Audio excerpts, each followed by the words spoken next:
Hello friends, how are you? Myself Ashok Vyas. Welcome to my YouTube channel. વિદ્યાર્થી મિત્રો, આપણે અભ્યાસ કરતા પ્રકરણ નંબર 2 ડિવેન્ચરના હિસાબો જેના 3 માર્ક્સના 2 એક્ઝામ્પલ પરીક્ષામાં પૂછાય છે.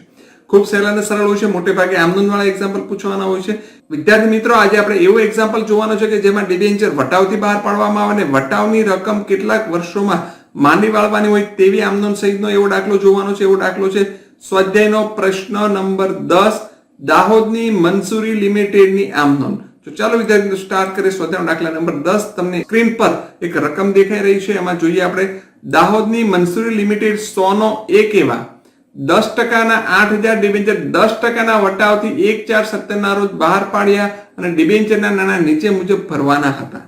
વિદ્યાર્થી મિત્રો, તમે જ્યારે પણ ડિબેન્ચરનો કે શેર હોલ્ડિંગનો દાખલો તમે જ્યારે ગણતા હોય ત્યારે પહેલા જોવાનું કેટલા ડિબેન્ચર બહાર પાડ્યા. 8000 ડિબેન્ચર. એનો અર્થ કે તમારી મંજૂરી, વટાવ અને હપ્તાની ગણતરી બહાર પાડેલા ડિબેન્ચર એટલે કે 8000 ડિબેન્ચર પર જ થશે. હવે જે આગળ તમે જો અહીંયા લખેલું છે, તમને મંગાવે છે અરજી વખતે 30 રૂપિયા, મંજૂરી વખતે 35 રૂપિયા અને બાકીનો હપ્તો છેલ્લા વખતે બાકીની રકમ મંગાવી દીધી. તો બાકીની રકમ કેટલી હશે આપણે જોઈ લઈએ વિદ્યાર્થી મિત્રો. કેટલી રકમ હતી? ટોટલ ડિબેન્ચરની રકમ 100 રૂપિયાની મૂળ કિંમત હતી. એમાં લખ્યું 10%ના વટાવથી. 10%ના વટાવ એટલે આપણે હંમેશા વટાવ રૂપિયામાં જોઈએ. મેં અગાઉ પણ કીધું, હંમેશા પ્રીમિયમ અને વટાવ મને રૂપિયામાં જ જોઈએ. મને કોઈ દિવસ ટકાવારીમાં કામ લાગવાનું નથી. એટલે આ 10% શેના કરવાના? 100 રૂપિયાના 10% કરો એટલે 10 રૂપિયા વટાવ માઇનસ કરીએ એટલે એક ડિબેન્ચરની કિંમત 90 રૂપિયા થાય. પરંતુ વિદ્યાર્થી મિત્રો, અહીંયા તમે જો અરજીના કેટલા ભરેલા 30, તો એ પણ માઇનસ કરી દો અને જે મંજૂરીના કેટલા ભરેલા 35, તો એ પણ માઇનસ કરી દો. એટલે 100 રૂપિયામાંથી વટાવ માઇનસ કર્યો, અરજી માઇનસ કરી, મંજૂરી માઇનસ કરી, ત્યારબાદ જે 100 રૂપિયામાંથી છેલ્લી રકમ હતી 25 રૂપિયા, એ આપણે છેલ્લા હપ્તાની રકમ થઈ 25 રૂપિયા. એટલે એનો અર્થ એવો થયો અરજી વખતે મંગાવ્યા 30, મંજૂરી વખતે મંગાવ્યા 35 અને છેલ્લા હપ્તા વખતે મંગાવ્યા 25 રૂપિયા. હવે કંપનીને 10,500 ના ડિબેન્ચર પર અરજી મળી. એટલે બોલો કેટલા પર અરજી મળી? 10,500. એટલે કે પહેલી આમનોંધ છે જે અરજીની, તો અરજીની ગણતરી હંમેશા મળેલ અરજી પર થશે. જેમાં 8000 ડિબેન્ચર મંજૂર કર્યા અને બાકીના અરજદારને નાણાં પરત કર્યા. વિદ્યાર્થી મિત્રો, જ્યારે પણ ડિબેન્ચરની અરજીના નાણાં પરત કરે ત્યારે હંમેશા આમનોંધ નંબર 2 માં પરત અરજી આવશે. પણ કેટલી આવશે? 10,500 માઇનસ બહાર પડેલા ડિબેન્ચર 8000. એટલે આજે અરજી પરત કરી તે આપણે આમનોંધ નંબર 2 માં બેંક ખાતે જમા લખીશું. ત્યારબાદ છે જે નવું શીખવાનું છે આ એક્ઝામ્પલમાં, ડિબેન્ચર બહાર પાડવાનો ખર્ચ જે 22,000 થયો. ડિરેક્ટરે એવું નક્કી કર્યું કે બહાર પાડવાના ખર્ચ ખાતે અને ડિબેન્ચર વટાવ ખાતે જે રકમ છે તે 1/5 ભાગે દર વર્ષે નફા નુકસાન પત્રકમાં લઈ જઈને માંડી વાળવાની છે અને માત્ર ફક્ત પ્રથમ વર્ષની આમનોંધ તૈયાર કરો. એટલે આપણે આમનોંધ પણ લખવાની છે. તો ચાલો વિદ્યાર્થી મિત્રો, પહેલા આપણે સિમ્પલ આમનોંધ લખીએ. છેલ્લી 2 આમનોંધ નવી શીખવા જેવી છે વિદ્યાર્થી મિત્રો. છેલ્લે સુધી આ વિડીયો જોશો તમને છેલ્લી 2 આમનોંધ પણ આવડી જશે. ચાલો પહેલા લખીએ આપણે નંબર 1. પહેલા આપણે અરજીની રકમ મળે તો બેંક આવે એટલે લખીએ બેંક ખાતે ઉધાર તે 10%ના ડિબેન્ચર અરજી ખાતે જમા. કેટલી રકમ લખશું વિદ્યાર્થી મિત્રો? અહીંયા જો લખેલું છે 10,500 ગુણ્યા અરજીના કેટલા છે 30 રૂપિયા. તો આપણે લખી દઈએ 10,500 ગુણ્યા 30 એટલે રકમ મળશે આપણને 3,15,000. 3,15,000 લખી દઈએ. બાબત છે 10,500 ડિબેન્ચર પર અરજીની રકમ મળી તેના. હવે આપણે અરજીની રકમ ક્યાં લઈ જઈએ છીએ વિદ્યાર્થી મિત્રો? ડિબેન્ચર ખાતે. એટલે અરજી બેઠી ઉધાર કરીએ. નંબર 2 10%ના ડિબેન્ચર અરજી ખાતે ઉધાર તે 10%ના ડિબેન્ચર ખાતે. પરંતુ યાદ રાખજો કેટલીક અરજી આપણે પરત પણ કરેલી આમનોંધ નંબર 2 માં તે બેંક ખાતે લખી દઈએ તે બેંક ખાતે જમા. કેટલી અરજીની રકમ લખશું? ઉપરથી બેઠી 3,15,000. ડિબેન્ચર ખાતે રકમ પ્રશ્ન ચિહ્ન દ્વારા મળશે બેંક ખાતે. કેટલા ડિબેન્ચર પરત કરેલા? અહીંયા છે 2500 અરજી પરત કરેલી હતી અને અરજીનો ભાવ કેટલો છે 30 રૂપિયા. 2500 ગુણ્યા 30 કરીશું એટલે આપણને રકમ મળી જશે. આપણે લખીએ કૌંસમાં 2500 ગુણ્યા 30 આપણને રકમ મળશે 75,000. 3,15,000 માઇનસ 75,000 કરીશું એટલે રકમ મળી જશે 2,40,000 જે ડિબેન્ચર ખાતે આવશે. આપણે લખી દઈએ બાબત છે 8,000 ડિબેન્ચર અરજીની રકમ ડિબેન્ચર ખાતે લઈ ગયા અને 2500 ડિબેન્ચરના અરજીના નાણાં પરત કર્યા તેના. હવે નંબર 3 વિદ્યાર્થી મિત્રો, નંબર 3 તમે જ્યારે લખતા હો ત્યારે બરાબર સમજજો. અહીંયા ડિબેન્ચર વટાવથી બહાર પાડ્યા. અહીંયા કોઈ જગ્યાએ સ્પષ્ટતા નથી કરી કે વટાવ અરજીમાં છે કે મંજૂરીમાં છે કે પછી હપ્તામાં છે.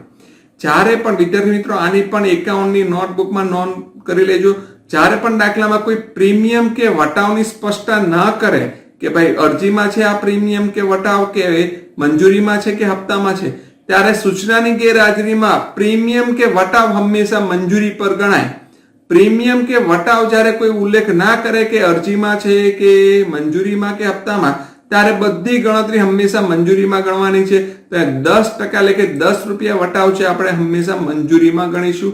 એટલે જ્યારે મંજૂરીની રકમ આપણે જ્યારે એને આમનો લખીએ આમનો નંબર 3, ત્યારે ડિબેન્ચર વટાવ ખાતે પણ ઉધાર કરીશું.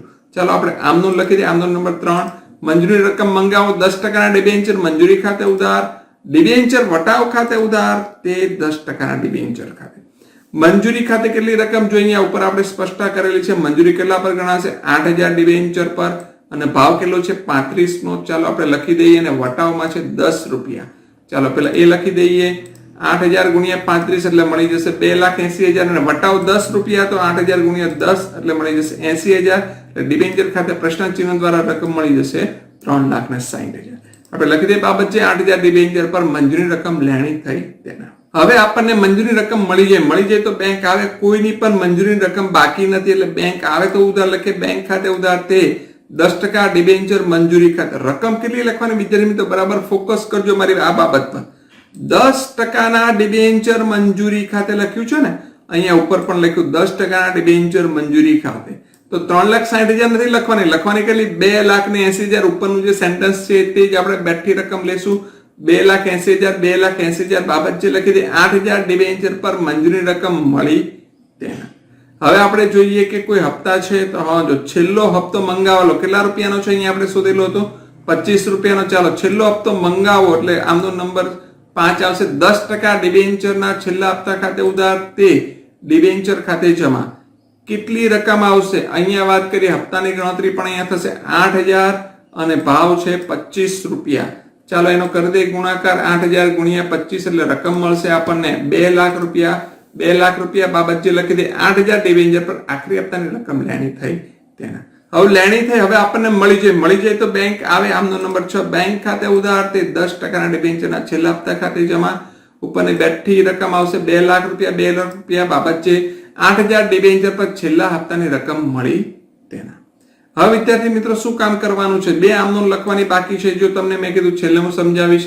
ડિબેન્ચર બહાર પાડવાનો ખર્ચ 22,000 થયો, એટલું યાદ રાખો. તમે કોઈ પણ ખર્ચ હોય, ઉપજ ખર્ચનો નિયમ છે, કોઈ પણ ખર્ચ હોય તો ઉધાર. તમે કોઈ પણ પ્રકારનો ખર્ચ કરો તો બેંક સિલક આવે કે જાય? બેંક સિલક જવાની, કારણ કે તમે એક ખર્ચ ચૂકવવાનો છો. તો બેંક જાય તો જમા, અને જે તે ખર્ચ ખાતે ઉધાર થશે. કયો ખર્ચ? ડિબેન્ચર બહાર પાડવાનો ખર્ચ ખાતે ઉધાર, તે બેંક જાય એટલે બેંક ખાતે જમા. ચાલો આપણે નોંધ કરી દઈએ 22,000 લખી દઈએ. આમનો નંબર 7, ડિબેન્ચર બહાર પાડવાનો ખર્ચ ખાતે ઉધાર તે બેંક ખાતે જમા. કેટલા રૂપિયા? 22,000 લખી દઈએ. બાબત છે ડિબેન્ચર બહાર પાડવાનો ખર્ચ થયો. હવે આમનો નંબર 8 ખૂબ અગત્યની છે વિદ્યાર્થી મિત્રો. શું કીધું છે આમનો નંબર 8માં? ડિબેન્ચર બહાર પાડવાનો ખર્ચ અને ડિબેન્ચર વટાવ આ બંને રકમ નો 1/5 ભાગ ક્યાં લઈ જવાનો છે? નફા નુકસાન પત્રકમાં. ડિબેન્ચર બહાર પાડવાનો ખર્ચ ક્યાં લખાય? બોલો નફા નુકસાન ખાતાની ઉધાર બાજુ પર લખાય.